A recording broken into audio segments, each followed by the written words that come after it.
America అధ్యక్షుడు Donald Trump పాలనలో దూకుడు పెంచాడు. రెండో విడత పాలనలో ట్రంప్ చర్యలు మరింత స్పీడ్గా కనిపిస్తున్నాయి. ఇక ముందుగానే చెప్పినట్టుగానే అమెరికా ప్రభుత్వ ఉద్యోగులను తొలగించే పనిని మొదలుపెట్టారు. తాజాగా ఈ 2000 మంది యుఎస్ ఎయిడ్ ఉద్యోగులపై వేటు వేశారు. ప్రపంచవ్యాప్తంగా కేవలం కొద్ది మందిని మినహాయించి మిగిలిన వారికి బలవంతపు సెలవులు ప్రకటించారు. ప్రభుత్వ ఉద్యోగుల తొలగింపునకు ఫెడరల్ జడ్జి అనుమతించిన తర్వాతే ఉద్యోగులపై వేటు పడింది. తొలగింపు నిలిపివేయాలంటూ ఉద్యోగుల విజ్ఞప్తిని యుఎస్ డిస్ట్రిక్ట్ కోర్టు తిరస్కరించింది. యుఎస్ ఎయిడ్ ద్వారా ప్రపంచంలోనే పలు దేశాలకు సాయం అందుతుంది. అమెరికా అంతర్జాతీయ అభివృద్ధి సంస్థ ద్వారా ప్రపంచ దేశాలకు అందుతున్న సాయాన్ని అమెరికా అధ్యక్షుడు డొనాల్డ్ ట్రంప్ ఇటీవల నిలిపివేసిన విషయం తెలిసిందే. మన దేశంలో ఓటింగ్ శాతం పెంచేందుకు ఈ సంస్థ ద్వారా భారత్కు అందుతున్న 182 కోట్ల సాయాన్ని కూడా నిలిపివేశారు. ఈ క్రమంలో ట్రంప్ తాజాగా మరో సంచలన నిర్ణయం తీసుకున్నారు.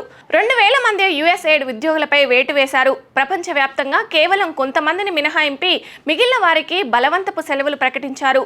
ఈ విషయం US agency for international development వెబ్సైట్లోని నోటీస్ ద్వారా తెలిపింది.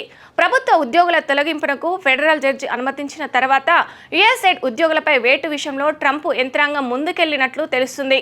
తమ తొలగింపు నిలిపివేసేలా ఆదేశాలు జారీ చేయాలని కోరిన ఉద్యోగుల విజ్ఞప్తిని US district court judge Carl Nichols తిరస్కరించారు. కాగా రెండోసారి అధ్యక్ష బాధ్యతలు చేపట్టిన డొనాల్డ్ ట్రంప్ ప్రభుత్వం చేసే అనవసరపు ఖర్చులను తగ్గించేందుకు చర్యలు చేపట్టారు. ఇందులో భాగంగానే డిపార్ట్మెంట్ ఆఫ్ గవర్నమెంట్ ఎఫిషియన్సీ శాఖలను ఏర్పాటు చేశారు. దీని బాధ్యతలను టెస్లా బాస్ ఎలాన్ మస్క్కు అప్పగించారు. డోస్ బాధ్యతలు చేపట్టిన మాస్క్ ఖర్చు తగ్గింపు చర్యలు చేపట్టారు. ఇందులో భాగంగానే ఇప్పటికే అనేక మంది యుఎస్ఎయిడ్ ఉద్యోగులపై వేటు వేసిన విషయం తెలిసిందే. కాగా యుఎస్ఏఐడిలో ప్రస్తుతం 10,000 మందికి పైగా ఉద్యోగులు పనిచేస్తున్నట్టు యుఎస్ మీడియా తెలిపింది. ఈ సంఖ్యను 300 దిగువకు తీసుకురావాలని ట్రంప్ భావిస్తున్నారు. ఈ క్రమంలో 9,700 మందికి పైగా ఉద్యోగులను తొలగించేందుకు ట్రంప్ యంత్రాంగం ప్లాన్ చేస్తుంది.